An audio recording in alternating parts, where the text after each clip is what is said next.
ఇప్పుడు birth number 8 హ్మ్. వీళ్ళ జీవితం ఎలా ఉంటుంది? బర్త్ నెంబర్ 8 అంటే దీనికి శని గ్రహం అధిష్టానం. ఓకే. ఓకే.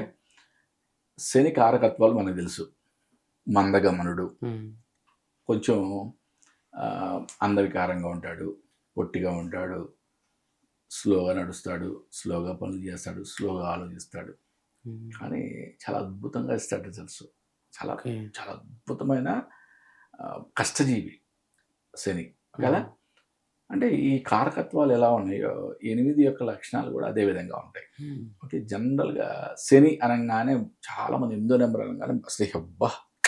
ఏం భయపడిపోతారంటే భయంకరంగా భయపడిపోతారు. అవును. 8దో నెంబర్ అనంగానే. అసల హ్మ్. ఇక వెహికల్ నెంబర్ 8లో వస్తే అష్ట కష్టాలు రకరకాలు చెప్పేస్తారు. హ్మ్. కానీ 8దో నెంబర్ చాలా చాలా నంబర్స్‌కి కొన్ని నెంబర్స్‌కి లక్కీ ఉన్నాయి కదా. లేకపోతే హ్మ్. న్యూట్రల్‌లోనే ఉన్నాయి కదా అట్‌లీస్ట్. హ్మ్. ఓకే. కొన్నిటికి లక్కీ ఉన్నాయి, కొన్నిటికి న్యూట్రల్ ఉన్నాయి కదా. ఉన్నప్పుడు దాని గురించి భయపడాల్సిన అవసరం ఉంది. ఇప్పుడు ఓకే. 8కి 8 lucky number. హ్మ్. ఓకే. చాలా నంబర్స్‌కి న్యూట్రల్ నెంబర్ ఉంది. 3కి న్యూట్రల్ ఉంది. ఓకే. 5కి న్యూట్రల్ ఉంది.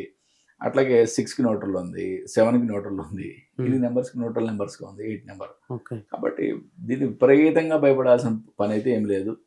ఓకే. దీనికి 8కి మనం 1 అన్‌లక్కీ అని చెప్పాం. డెడ్లీ అన్‌లక్కీ అని కూడా చెప్తాం దీన్ని. ఓకే. ఓకే. 1కి 8 ఎలా అయితే డెడ్లీ అన్‌లక్కీ అన్నామో, హ్మ్. 8కి 1 కూడా డెడ్లీ అన్‌లక్కీ. ఓకే. అంటే ఏం లేదు. రవి, శని హ్మ్. ఆ కాంబినేషన్ అనేది డెడ్లీ అన్‌లక్కీ. మరి 8 అండ్ 8 కోడ్‌లో పుట్టిన వాళ్ళు ఏ విధంగా ఉంటారు అని చూసినప్పుడు, అంటే వీళ్ళు స్లో అండ్ స్టడీగా వెళ్ళినా గానీ, ఎందుకంటే 8కి చాలా లక్కీ ఉంది. ఓకే. ఓకే.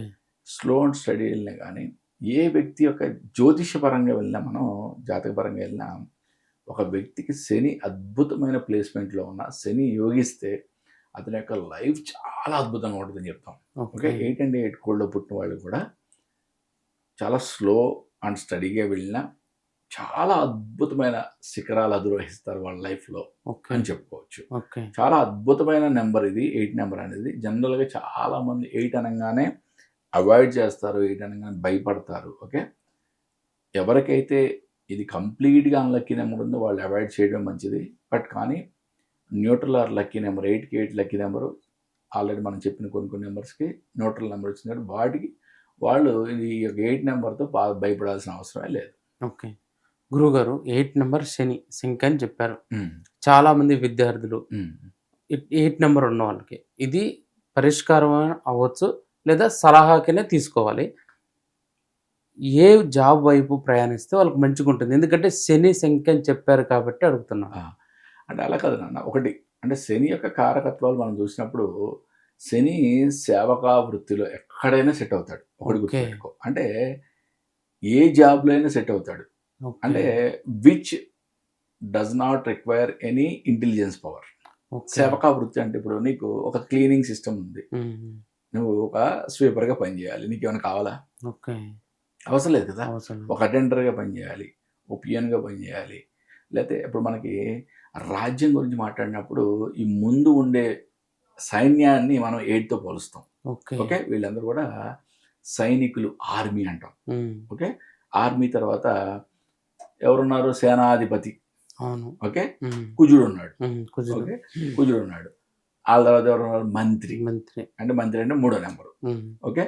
ఆ తర్వాత ఎవరున్నారు? రాజు, రాణి. రాజు. రాణి బయటికే రాదనుకో చెప్తున్నా అవును. అసల. అంటే హ్మ్. హైరార్కీ. హ్మ్. రాజు ఉన్నాడు. ఒకటో నంబర్ ఉంది. అవును. అంటే ఈ ముందు వరుసలో ఉండే అతి కష్టజీవులు ఎక్కడైనా సరే 8దో నంబర్ అని చెప్తాం. అంటే ఓకే. వీళ్ళకి సూట్ అయ్యే జాబ్ అంటే హైలీ ఇంటెలెక్చువల్‌కి సంబంధం లేని ఏ జాబ్ అయినా కూడా హ్మ్. సూపర్‌గా సెట్ అవుద్ది. ఓకే. ఓకే. దాని గురించి అసలు ఆలోచించాల్సిన పనే లేదు.